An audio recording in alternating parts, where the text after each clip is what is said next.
ఒక స్త్రీకి గౌరవం ఇచ్చే ఇల్లు స్వర్గం లాంటిది. ఇక ఆమెను అణిచిన ఇల్లు నరకానికి మార్గం.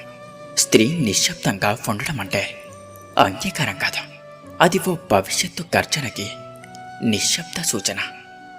అందరికీ నచ్చే కోడలిగా మారమంటారు. ఆమె తను నమ్ముకున్న తన భర్తే తోడుగా ఉంటే చాలు. ఈ ప్రపంచమంతా ఎదురైనా ఆమె వెనకడుగు వేయదు. అవునా?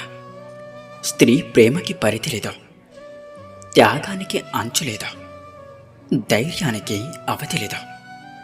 ఆమె ఓ పుస్తకమైతే దాని ప్రతి కాగితం పోరాటమే. కానీ చివరి కాగితం మాత్రం ఒక కొత్త జీవితానికి మార్గదర్శనం.